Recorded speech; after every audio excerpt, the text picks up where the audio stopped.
Creating an executive summary for your business plan.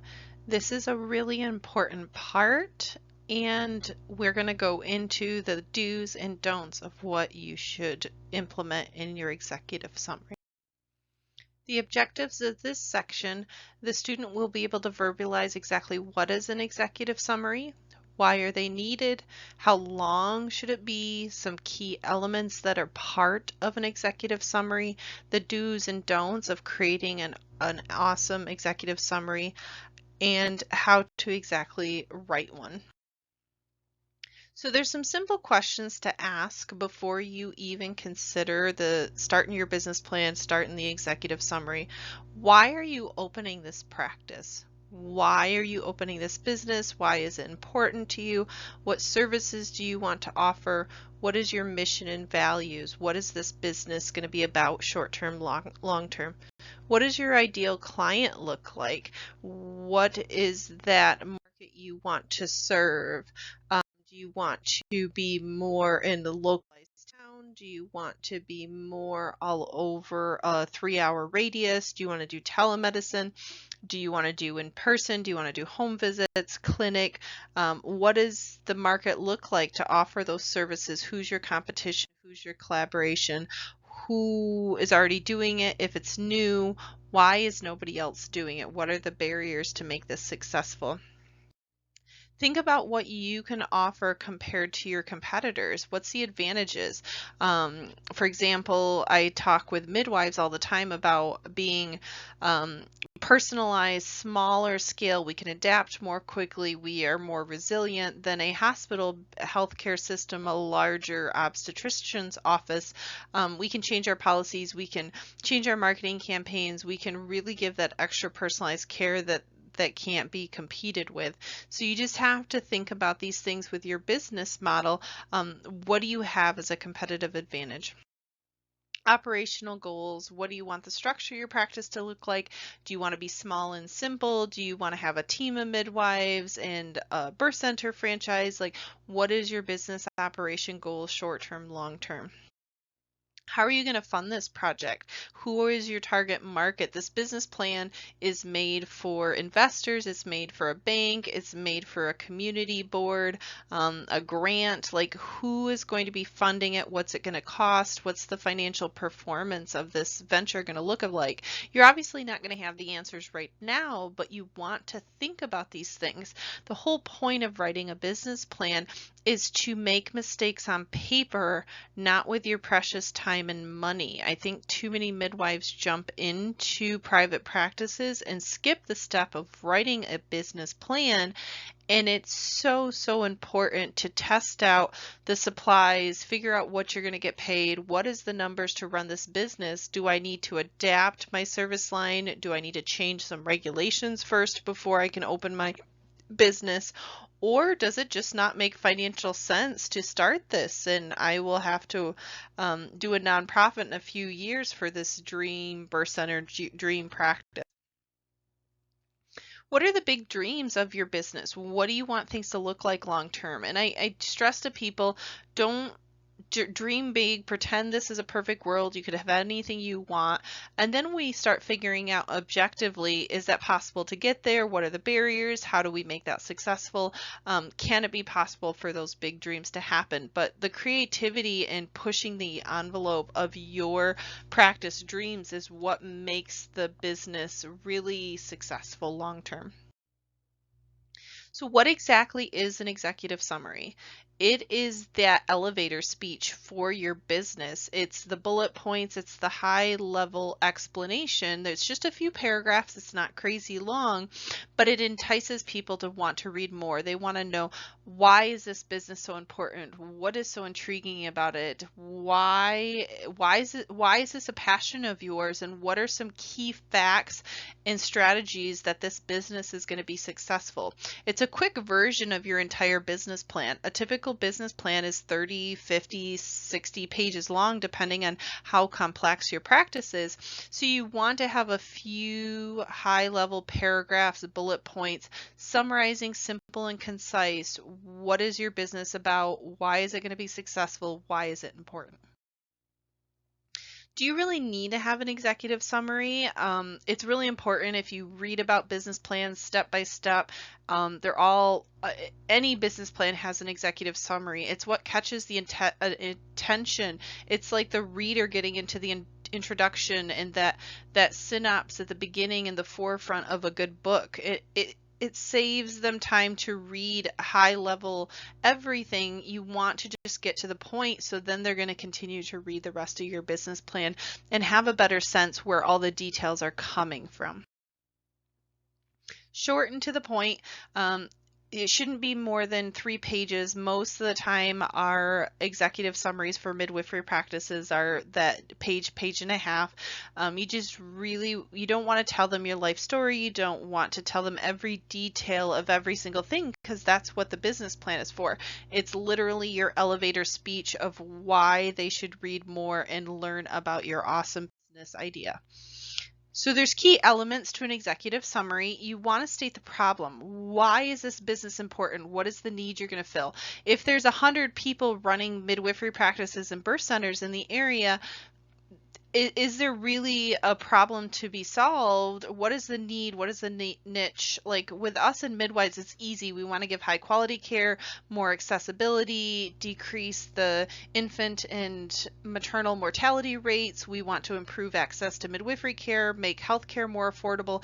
It's easy for us to state the problems as midwives and where the opportunities are at. Then you want to go into the business idea. What is your unique angle perspective? What is this need and how are you planning on filling it? What is your unique background, skill set, people on your team or affiliations in the community that's going to make this successful? What product service lines are you going to offer to solve these problems? The company history. Most of the time a business plan, this is a new company, but you can talk about the history of midwifery. You can talk about the history of birth centers. You can talk about your background as a midwife and your expertise. Maybe you ran another business. They want to know where is the backdrop of experience, exposure, the history of midwifery and birth centers and how this company vision had evolved over time. Talk about the industry. Don't assume anything, that your reader knows what a birth center, a midwife is, understands these medical terminology. You just want to make definitions. You want to make things very thorough throughout your business plan. You want to talk about the size of the industry. Like there's X amount of women between the ages of 18 to 35 in the community. The trends are going up for births in the area. The home births, 10 years ago there was 2, now there's 20 home births. You want to talk about the trends in the culture and things that are happening in the community that are going to make this business more successful. You want to talk about the size of the opportunity, the immense growth and potentials this has to whatever direction you want to grow to. Who's your target market? Who's your customers? You want to talk about a demographics. You want to talk about a radius you're going to serve, a type of client. Do you want to do a well woman clinic? Do you want to do a birth center? Do you want to do a home birth practice? Do you want to do a hospital-based practice? What are the ages of the clients? What are the insurance types? What does your ideal client look like? And why? What's the current competition out there? They're going to want to know if there's no birth centers, if there's 1,000 birth centers, if there's no obstetricians in your rural community, if there's a huge midwifery birth center in the hospital across the street. Like, you want to talk about your competition, and then you're going to go into the difference of like how you're different than your competition, what their strengths and weaknesses are, what's your competitive advantage, how you're going to collaborate with the competition, because especially in healthcare hospitals, we need physicians for higher risk situations. You're going to want to talk about the competitive landscape. Is it a midwifery friendly community? Are you the first practice? There's a lot of tension. They don't really know midwives. They don't like midwives. Like, talk about these challenges in depth in your business plan and how you're going to overcome them. So the high level elevator speech is just going to go over who's your competition and just the basics, and then you'll dive into it in later sections. The milestones will be explaining the timelines of your key points in the future, what you want to accomplish, when you're going to launch different things. You're not going to do everything at day one. You're going to have a strategic plan of, I'm going to be solo the first 6 months, then we're going to add another midwife on. We're going to have an office manager for a receptionist, a birth assistant from day one. We're going to buy a building year 3. We're going to just rent here for now. Like, what is your tentative timeline of when things are going to grow to your end game? The financial plan is going to just be high level. You're going to talk about your goals of where you want to get funding, what you have to offer, the financial performance. Maybe you did a home birth practice and now you're making a business plan to expand a birth center. You have the leverage of that established practice and financial performances. If it's a new practice, you're not going to have an extensive financial performance. You could maybe compare with other practices in the area. I'm going to start a home birth practice. There's 8 other midwives doing home births. This is what they're telling me they're making in their financial performance, and they're turning away clients all the time. They have waiting lists. We need more referral options. Like, those are the things. The whole point of a business plan is to show the investor, the bank, the business partner, the private investors, the community, this business will be successful and this is why. So these are some other elements of a key executive summary. You want to talk about who's on your team. You're not going to be the expert in everything. You want to talk about your lawyer, your accountant, your financial planner, your business consultant, your midwife partner, the birth assistant, the receptionist, office manager, medical assistant, the doulas, childbirth educators. Who is going to be on your team as leveraging as experts, and why? Who's the physician for your medical director? Who's going to be your collaborations? Who are these key staff members? What's their skill set? How are you going to utilize them? What tasks and things are they going to have part of your team, and why is it going to strengthen the success? Because midwives, we like to pretend we can do everything, but we run out of time eventually. These are the do's and don'ts for creating a great executive summary. You want to make sure it's interesting. This executive summary, even though it's the very beginning of a business plan, I tell people to make it at the end once you've written your business plan. You can put some high level things down just to put some cliff notes, but just knowing it's a super draft, because your executive summary, even though it's the first part people will see, it is literally the last thing you're going to make, because you now know your market, you now know the finances, you now know all the details from your business plan that you can pull into that executive summary.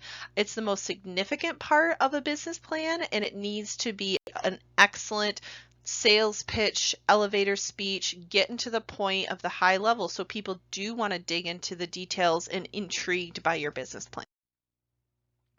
You want to be able to have positivity, confidence. If you're showing insecures and unknowns and what ifs and a lot of variables, that's going to make people hesitant to invest financially into your business idea. Our whole point is just to show the value and the passion and why this place is going to be so successful, and you're going to be so busy with clients. And so you want to use very confident, you want your passion to come out to the readers. You don't want them to, if you're like, I've never done this before, I've never ran a business, I'm a brand new midwife, all the midwifery practices in our area burn out and close, like, that negativity is not going to help you be successful. They want to know, why is this practice needed, and why is it going to be successful long term, and what skills and knowledge or experts are on your team are going to help to make it successful. You don't want to give everything away with a summary. It's like a teaser. You don't want to give the conclusion. You don't want to give the grand finale. You want to give high level bullet points of what the details your business plan includes. It's meant to direct people so they're going to read past the first page. I always stress and compare it's like a book. You don't want to tell who's going to the little sneak peek at the end of the story at the very first paragraphs. You want to entice people. You want to give them to the point. You want to really show them, and then they can dive into the different sections. Cover all your bases. You want to make sure you're answering all the questions. Why are you in this business? What is the market analysis, the financial projections? Why is this company going to be unique and how you're going to be successful compared to your competitors? There's very key things you want to make sure is in your executive summary. You want it simple and to the point. As you remember from the beginning, no more than 3 pages. Typically it's 1 to 2 pages. If you start telling 15, 20 pages your executive summary, they're going to think this is a 200-page business plan. I am falling asleep. This is too intense. No, this is too complicated. You want to define your business. You want to define your expertise. You want to show why this business is going to be successful in the need in the community. Layman's terms, bring it down to the basics. Don't talk high level like you're talking to another midwife. You're talking to an investor that doesn't know anything about your industry, anything about your profession, anything about what you're trying to do. You want to keep it basic and to the point. Make sure you're using logic flows. You want to make sure that everything is flowing clearly. You're not scattered. If your executive summary is scattered and all over the place, they're going to think this business is going to be scattered and all over the place. They're going to think you want to run a business and you're scattered and all over the place. You didn't take enough time to get someone to edit and help you with the flow. And how is the business going to run if this is how you write an executive summary? So you want to make sure it's really crisp, it's got a nice flow, and it makes sense. And obviously you want to make sure the content matches what's in your business plan. If you're saying your financial projections are this, but then they dive into it and you've updated your financial projections, but you didn't update it on your summary, it's going to make them start questioning which is the most accurate. Why are she's already making mistakes on her business plan. She wasn't thorough. She didn't check everything over. How is she going to run a business? So you really want to make sure there's no discrepancies. There's no typos, mistakes. Everything you're talking about in your executive summary is going to be a high level reflection of the deep dive into the different components of your business plan. You want to avoid repeating content. We as midwives, we love birth, we think it's amazing, but if you keep talking over and over and over again about the same point, people are going to get a little tired and tangents. You want to be crisp. You've already made that point about that section. Let's not repeat it over and over and over again in your executive summary. Just make it a nice flow going through all the important components. And we talk to people like it's a draft high level if you want to write it first, and it'll get finalized once the business plan is completed, because there's so many details that are needed for the executive summary that you don't have until you've completed your business plan. So just know that leaving blanks is okay in the beginning, doing your research in an area, jumping back and forth. Your service line may completely change. Your ideal client may completely change after you do the research. That's the whole point of a business plan, is learning on paper versus your time and money. Is this a good business? Is it financially stable? I didn't know that regulation. I didn't know there was this reimbursement challenge. I didn't know XYZ part of my scope. There's just so much to think about with writing a business plan, and particularly the executive summary. So there's different ways to write an executive summary. I tell people don't even worry about it until the very end. Even though it's the first part of your business plan, you can write a draft, but 99% of it is probably going to change. So it's just complete the business plan, then go to the very beginning and summarize all these things you've now learned about. Start with a 1 to 2 line description of the company. You want a slogan. You want something to stand out as your heading on that executive summary that's like, wow, I totally am geeked and excited. It's that, like just in a book, that first sentence is so important, and so is that first line description of your company. You want to be simple, to the point. What is the point? What is the mission? You want to make it flow. You want to make it enticing and passion and excitement, so that they're going to want to dive into a 30, 40, 50 page business plan. You want to create some headings so you have a good flow to the different sections, the market analysis, your ideal clients, your services, figure out the best flow based on how your business plan is written. You want it to mirror and reflect the high level outline of what is in your business plan. Short, to the point. You really want to not make any assumptions high level that they know things. You want to read through it. You want to edit it really, really well, because if they find a couple proofreading errors in the summary, most investors, most banks they're just gonna not approve of you just from that, because you aren't being thorough and really taking the time to give them the best product possible to present for money, because you're asking for 30, 50,000, or you're creating a burst center, you may be asking for a couple $1,000,000. So you have to show them you're thorough, you're professional, you're not missing things, you're going to be the best candidate to run this practice. So it's really important your business plan, particularly the executive summary, is written really, really well.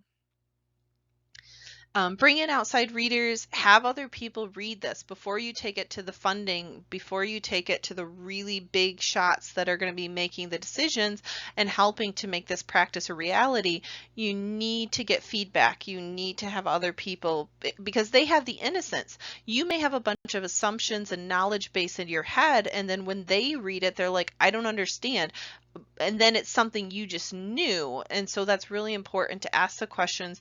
Do they really understand what the company does? Can they recite back to you what your whole value, mission, why are you creating this company? Why is it important to you? If they're not able to understand what your business is about, and they're not getting excited reading the passion coming through in your executive summary, you need to keep working on it. So yeah, so writing an executive summary, I'm just going to give you a high level conclusion. I think it's so, so important for midwives to just write a business plan, take it step by step, and take the time of writing that executive summary at the end that'll go on the top. It is literally your most important part of a business plan.